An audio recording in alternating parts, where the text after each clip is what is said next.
Selamat datang di Keluh Kesah Reddit, di mana kalian akan mendengarkan kisah menarik dari seluruh dunia. Kali ini adalah beberapa kisah tentang malicious compliance yang singkatnya memberi pelajaran kepada seseorang yang ngeyel alias kolot. Berikut kisahnya. Cerita pertama. Tidak ada perjalanan kelas bisnis domestik. Aku dikirim dalam perjalanan bisnis jangka panjang selama 4 bulan, dengan perjalanan internasional yang besar, dan kemudian banyak penerbangan domestik 2-3 jam untuk mengunjungi berbagai kantor satelit. Saat memesan ini, Biro Perjalanan perusahaan awalnya memesan seluruh perjalanan sebagai kelas bisnis hanya untuk HR. Untuk mentorpedo ini dengan kebijakan perusahaan adalah semua perjalanan domestik menjadi ekonomi. Aku menjelaskan, karena aku memiliki bagasi untuk 4 bulan untuk perjalanan ini, dan biaya bagasi untuk kelas ekonomi akan sangat membebani uang perusahaan daripada hanya memberikanku tiket kelas bisnis. Tetapi diberitahu tidak ada pengecualian, dan perusahaan akan menanggung biaya kelebihan bagasi untuk setiap penerbangan. Itu hanya membutuhkan $900 untuk tiketku ke kelas bisnis. Itu bisa menghemat sekitar $300 per penerbangan dalam biaya bagasi berlebih dengan total 9 penerbangan domestik. Aku bisa terbang di kursi yang jauh lebih nyaman, dan menyelamatkan uang perusahaan senilai $2.700. Tapi hey, kebijakan adalah kebijakan kan? Cerita kedua.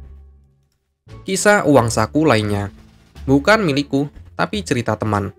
Temanku adalah operator alat berat untuk sebuah perusahaan yang membangun jalan sementara untuk saluran listrik, logging, pekerjaan pipa, hal-hal semacam itu. Para kru bertemu di halaman, dan melakukan perjalanan ke lokasi kerja untuk hari pertama pekerjaan. Mereka diberikan uang saku untuk akomodasi hotel untuk pekerjaan jarak jauh. Tetapi temanku memiliki bus sekolah kecil yang dia ubah menjadi mini hotelnya, jadi dia bisa mengantongi uang saku. Dia tidur di mini hotelnya, dan memasak makanannya sendiri daripada makan di restoran. Dia akrab dengan kru lainnya, dan dapat menggunakan kamar sewaan mereka untuk mandi dan semacamnya. Seiring berjalannya waktu, perusahaan bergantung pada temanku untuk mengangkut beberapa kru dari kantor ke site, dari site kembali ke hotel, dan keesokan paginya, dari hotel ke site. Bus hasil konversinya masih memiliki deretan kursi, jadi 4 orang duduk di sana, dan 1 lagi duduk di kursi penumpang, dengan barang bawaan mereka ditumpuk di belakang. Beberapa administrator brengsek memarahi temanku karena mengantongi uang saku perusahaan, dan tidur di mini hotelnya, dan mengatakan kepada temanku bahwa dia harus menyewa kamar hotel jika dia ingin menerima uang saku. Jadi, pekerjaan berikutnya, temanku muncul di kantor dengan Honda Civic-nya. Mereka mengadakan pertemuan, dan sudah waktunya untuk eksekusi. Kecuali bahwa Civic memiliki perlengkapan dan barang bawaannya di belakang dengan kursi terlipat. Tidak ada ruang, dan hanya ada 5 orang berdiri di sana, tanpa transportasi. Mandor bertanya kepada temanku apa yang sedang terjadi, dan temanku menjelaskan karena dia telah diberitahu untuk tidak tinggal di mini hotelnya. Dia tidak melihat alasan untuk membayar bensin ekstra untuk mengendarainya ke site. Mandor mengetahui penny pincher mana yang membuat marah temanku, dan memanggil manajer proyek, dan bertanya kepadanya bagaimana tepatnya Mr. Penny Pincher berencana untuk menutupi biaya membawa kru ke lokasi kerja. Manajer proyek mengizinkan Mandor untuk pergi dan menyewa SUV dan kemudian memberi pelajaran Mr. Penny Pincher. SUV itu seharga beberapa ratus dolar sehari sewa, ditambah jarak tempuh. Para kru terlambat ke hari pertama kerja, tapi itu bukanlah masalah besar. Ini adalah pekerjaan konstruksi, dibunis, dan kru yang menumpuk di SUV setiap hari, kotor sekali. Ketika mereka mengembalikan SUV sewaan itu, mereka dikenai biaya pembersihan yang sangat tinggi. Perjalanan berikutnya, Mandor memberitahu temanku kalau dia sekarang boleh tidur di mini hotelnya dan mengantongi uang saku. Temanku mengatakan kalau dia lebih suka tinggal di kamar hotel. Mandor baik-baik saja dengan itu. Tetapi karena temanku menghemat biaya perusahaan untuk sewa SUV, jika perusahaan menaikkan uang sakunya, temanku dengan senang hati mengantar kru, yang akhirnya mereka lakukan.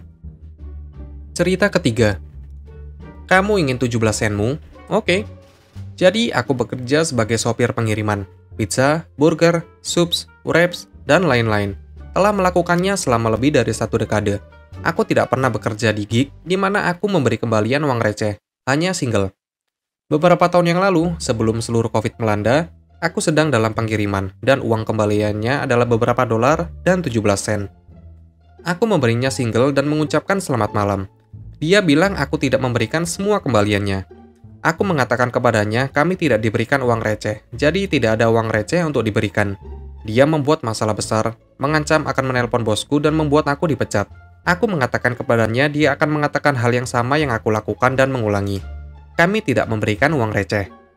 Dia kemudian mengambil fotoku dan mobilku dan mengatakan dia akan memanggil polisi dan aku ditangkap karena pencurian, hanya karena 17 sen. Aku tertawa dan berkata aku mungkin memiliki beberapa uang kembalian di mobilku. Mendengar berita ini, dia duduk dengan puas dan mulai memakan pizzanya. Aku kadang-kadang membuang kembalianku ke tempat gelasku.